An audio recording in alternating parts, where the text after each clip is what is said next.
इस कार्यक्रम के पुण्यार्चक हैं स्वर्गीय पंडित श्री रतनलाल जी बैनाड़ा की स्मृति में बैनाड़ा उद्योग लिमिटेड, आगरा।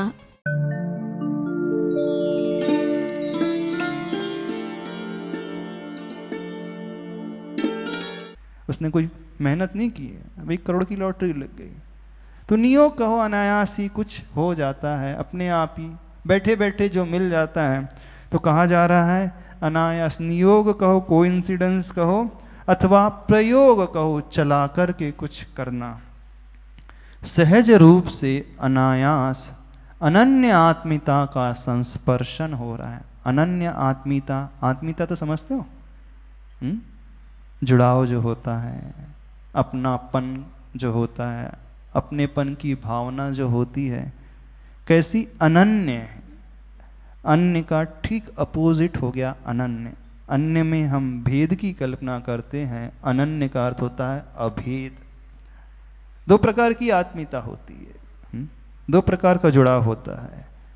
एक आत्मीयता को करने वाला और जिससे आत्मीयता की जा रही है, 2 अलग अलग व्यक्ति हैं, 2 सेपरेट एंटिटी हैं, 2 अलग अलग पर्सन हैं। तो वह अन्य की आत्मीयता। और अनन्य में अब जहाँ 2 समाप्त होकर के 1 हो जाते हैं, तो वो कहलाती है अनन्य आत्मीयता। जैसे माँ की आत्मीयता बेटे से कैसी रहती है, बेटी से कैसी रहती है, अनन्य। उसी अनन्य आत्मीयता का प्रतीक है कि बुखार बेटे को आता है और दुख माँ को होता है। भूखा वो रो रहा है, लेकिन आंसू माँ की आंखों से भी आ रहे हैं। ये कब होता है? जब वो इतना जुड़ा रहता है अनन्य रूप से। कहने के लिए वो 2 व्यक्ति हैं, पुत्र अलग है, माँ अलग है, लेकिन जुड़ाव भीतर से इतना अधिक रहता है कि चोट कहीं लगती है और दर्द कहीं और होता है। ये तब होता है जब इतनी अनन्य आत्मीयता, यानी इतना ज़्यादा अट्रैक्शन उसके प्रति, अथवा इतना ज़्यादा अटैचमेंट उसके जिसके प्रति होता है। तो आत्मीयता का मतलब समझ लेना वो अटैचमेंट का भाव। जब बहुत ज़्यादा अटैचमेंट हो जाता है पुत्र का अथवा माँ का पुत्र से, पुत्र का माँ से, तो वो उसके बगैर नहीं रह सकती और पुत्र भी उसके बगैर नहीं रह सकता। वो दूर चला जाता है तो माँ की आंखें भर जाती हैं, अथवा जब बेटी की विदा होती है, जब जाती है तब भर जाती है ना, और आती है घर लौट करके तो भी आंसू से भर जाती है, लेकिन वो हर्ष के आंसू, खुशी के आंसू। ये कब होता है? जब अनन्य आत्मीयता, इतना ज़्यादा अटैचमेंट किसी का होता है किसी से, सब फील्ड में होता है। तो क्या हो रहा है? अनन्य आत्मीयता का संस्पर्शन हो रहा है, यानी वह छू रहे हैं इस प्रकार से कि जैसे कहने के लिए 2 हैं, लेकिन भावनाओं के माध्यम से वो एक में एक हो गए हैं। तो माँ पुत्री का ये जो संवाद चल रहा है वो इस प्रकार का है। और वह धृति धारिणी धरती कुछ कहने को आकर्षित होती है, सम्मुख माटी का आकर्षण जो रहा है। कौन है माँ? कौन है? किसके लिए माँ कहा जा रहा है इस मुख माटी महाकाव्य में? धरती के लिए। धरती की विशेषताएं क्या होती, क्वालिटीज क्या होती हैं? धृति धारिणी। समझ में आया इस वर्ड का मीनिंग? नहीं समझ में? धृति का अर्थ हुआ धैर्य, पेशेंस। तो पृथ्वी जो होती है, धरती जो होती है, सबसे ज़्यादा सहनशील होती है। उससे ज़्यादा सहनशील दुनिया में कोई नहीं होता, उससे ज़्यादा धैर्य किसी के पास नहीं होता। उस पृथ्वी में हम कुछ भी डाल दें वो सब स्वीकार कर लेती है ना, सब स्वीकार। आप गंदगी डाल दो, कचरा डाल दो, खाद डाल दो, पानी डाल दो, मिट्टी डाल दो, सब वो स्वीकार कर लेती है। उसको अच्छा दे दो, बुरा दे दो, जो भी दे दो, कभी शिकायत नहीं करती। करती है धरती माँ? कभी शिकायत नहीं करती। और गंदगी देने के पश्चात भी, डालने के पश्चात भी, वो उसको कन्वर्ट करके हमारे लिए उपयोगी बना करके दे देती है। होता है कि नहीं? मल विसर्जित किया जाता है और वही खाद के रूप में पृथ्वी उसे लौटा देती है। वो सिर्फ देना जानती है, और लेना जानती है तो कष्टों को लेना जानती है, दुखों को लेना जानती है। सारी दुनिया के वो दुखों को अपने भीतर ग्रहण कर लेती है और सारी दुनिया और दुनिया वालों को हमेशा देती है। जल देती है, फसल देती है, अन्न देती है, सोना देती है, रत्न देती है, मिनरल्स देती है। क्या क्या वो नहीं देती है? दुनिया में सब कुछ वो देती है और सहन करने के मामले में सब कुछ सहन कर जाती है। तो पृथ्वी अथवा धरती माँ होती है और माँ होती है कैसी? धैर्यशालिनी, सहन कर जाती है। वो जानती है कि बेटा पूत है, कपूत है, व्यसनी है, प्रताड़ित करता है, मारता है, फिर भी माँ चाहती है उसको? नहीं चाहती।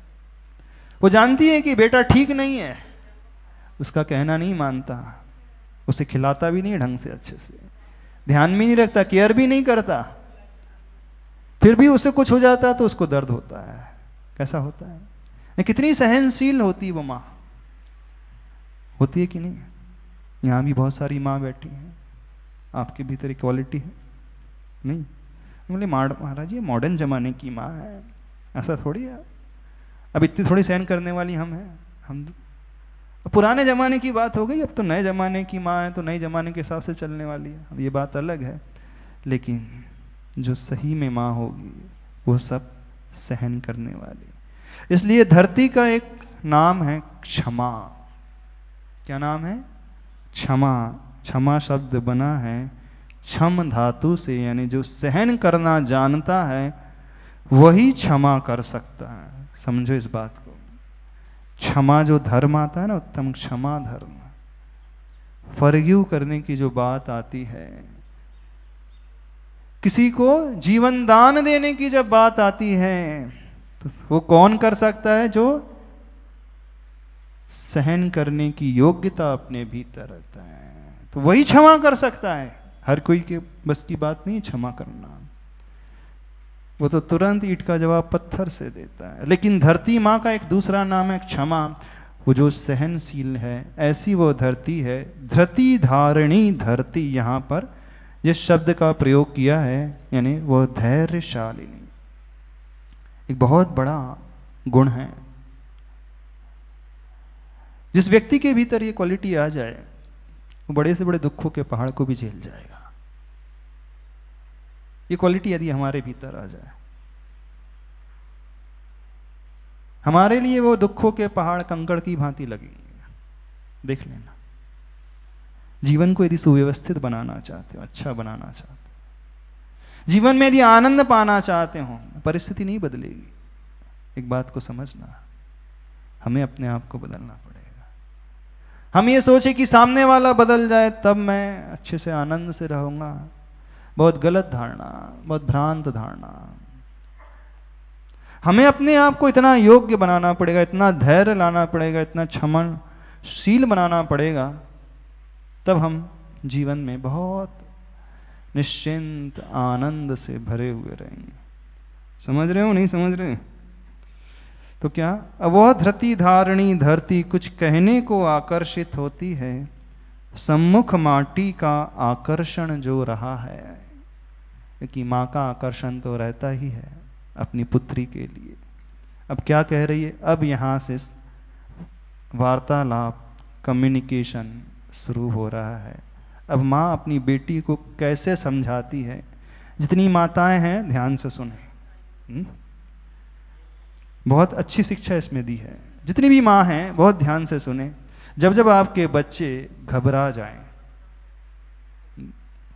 जब वो शिकायत लेकर के पहुंच लें अथवा हिम्मत हार जाएं अपने जीवन से, फेलियर होने के कारण जो एकदम डीमोटिवेट हो जाएं, हतोत्साहित हो जाएं,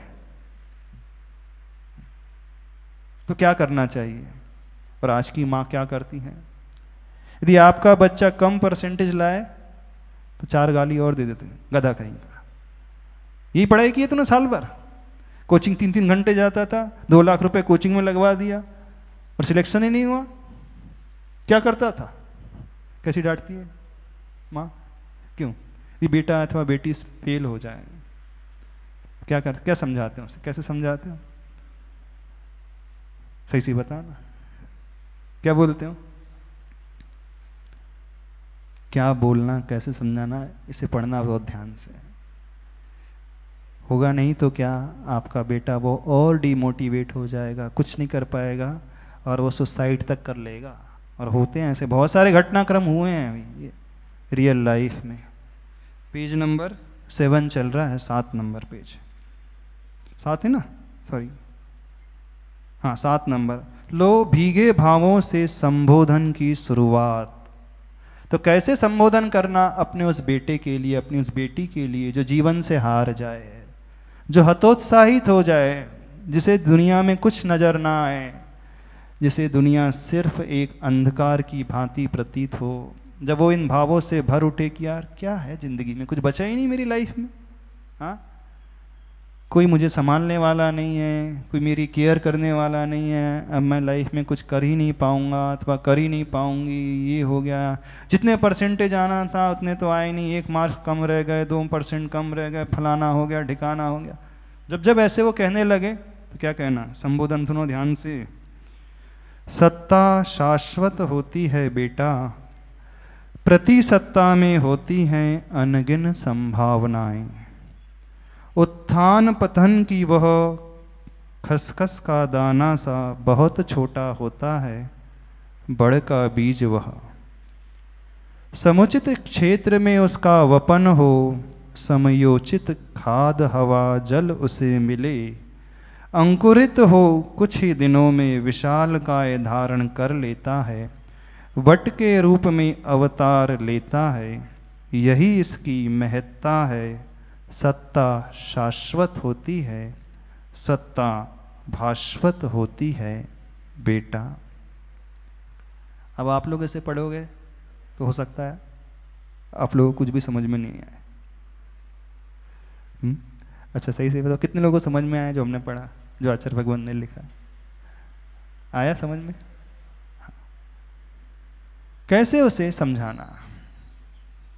सत्ता शाश्वत होती है बेटा, प्रति सत्ता में होती हैं अनगिन संभावनाएं। 2 चीजें, 2 वर्ड्स हैं यहां पर।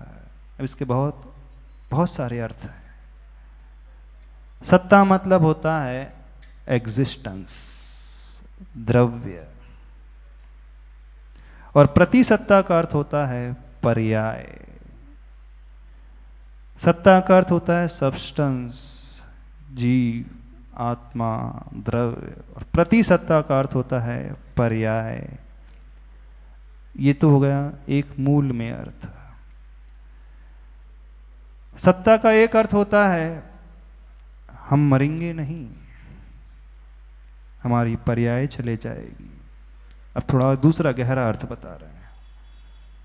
जब जीवन में ऐसे वैसे विचार आने लगे तो जो विचार पैदा हो रहे हैं वो भी स्थायी नहीं है, वो छूटने वाले हैं, नष्ट होने वाले हैं, बदल जाने वाले हैं। लेकिन ऐसा कुछ होता है जो नहीं बदलता है, वो कौन है? वो हम होते हैं। हम नहीं मरेंगे, हम नहीं नष्ट होंगे, ये तो हमारा शरीर छूट जाएगा। एक तो ये तो शरीर पर्याय हो गई, प्रतिसत्ता हो गई, और जीव द्रव्य हो गया, आत्मा द्रव्य हो गई। आत्मा कभी नहीं मरेगी, एक अर्थ ये। दूसरा अर्थ, जो विचार हमारे भीतर पैदा हो रहे हैं, चाहे कषाय के भाव पैदा हो रहे हैं, चाहे डिमोटिवेशन के भाव पैदा हो रहे हैं, चाहे निराशा सोच हमें ग्रसित कर रही है, जो हमें कुछ भी उल्टा सीधा करने के लिए प्रेरित कर रही है, उस समय ये सोचना, समझाना, ये विचार भी स्थायी नहीं है, ये वक्त भी एक दिन गुजर जाएगा। ये वक्त भी एक दिन गुजर जाएगा। दुनिया में कुछ भी स्थायी नहीं होता है। स्थायी होगा तो एक ही चीज स्थायी होगी, और वो कौन? हम, हमारी आत्मा। वो नहीं गुजरेगी कभी। गुजरता कौन है? जब किसी का मरण हो जाता है तो कहा जाता है फलाना चंद गुजर गए। जब गमी हो जाती है तो क्या कहा जाता है? फलाना चंद गुजर गए, चल बसे, मरण हो गया, शरीर पूरा हो गया, प्राण निकल गए। कौन कौन से शब्दों का, कौन कौन से वाक्यों का प्रयोग किया था? यहाँ क्या प्रयोग किया जाता है? हाँ, कहाँ चले गए? पा गए? पा गए? अच्छा, क्या पा गए? स्वर्ग पा गए, मोक्ष पा गए, क्या पा गए? कि पा गए, पा कर के चले गए। तो जो भी है जाने वाला वो स्थिर नहीं है, लेकिन कुछ ऐसा है हमारे भीतर जो स्थिर है। वो स्थिर है हमारी आत्मा, वो स्थिर है हम जीव। तो ये शरीर भी चला जाएगा, छूट जाएगा। ऐसे ही यदि बुरे विचार पैदा हो रहे हैं, निगेटिविटी की भावना यदि हमारे भीतर पैदा होने लगे, जैसे उस माटी के भीतर पैदा हो रही थी, अपनी माँ से कह रही थी कुछ भी नहीं है मेरी जिंदगी में, इतने दुख, इतनी वेदना, इतनी पीड़ा। ऐसे ही बहुत सारे लोग होते जब उनके जीवन में पहाड़ सा टूटता है दुखों का तो वो घबरा जाते हैं, है ना, वो भी अंदर से टूट जाते हैं। उस समय क्या चिंतन करना, उस समय कैसे समझाना अन्य को, अपने बेटों को, बेटियों को, अन्य लोगों को अथवा स्वयं को। ऐसा नहीं है कि ये संबोधन सिर्फ बेटों के लिए, बेटियों के लिए ही है, अपने आप के लिए भी है। जब जब हम घबराने लगे, जब जब वो डर भय का माहौल हमारे भीतर पैदा होने लगे, तब तब क्या सोचना, ये भय की भावना भी ज़्यादा देर नहीं रहेगी, ये भी स्थिर नहीं, ये भी चले जाएगी।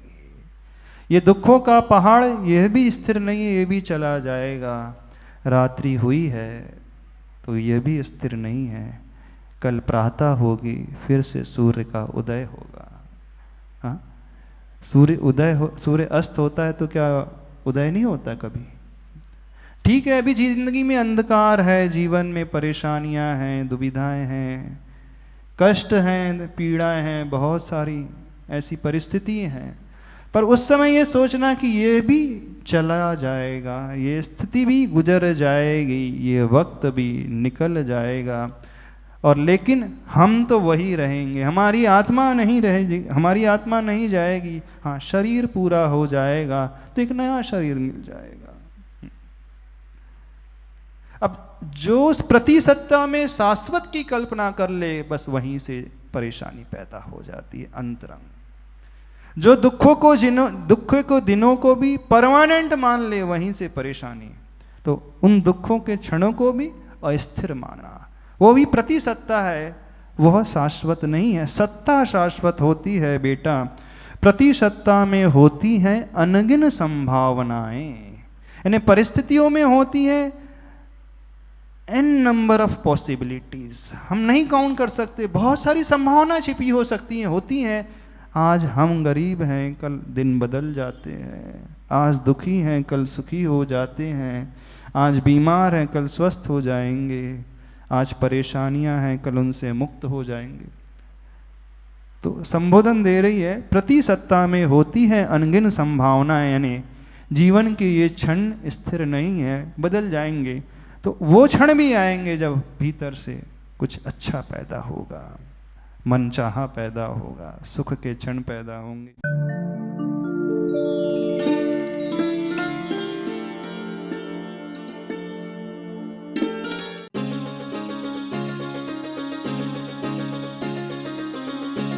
इस कार्यक्रम के पुण्यार्चक थे स्वर्गीय पंडित श्री रतनलाल जी बेनाड़ा की स्मृति में बेनाड़ा उद्योग लिमिटेड, आगरा।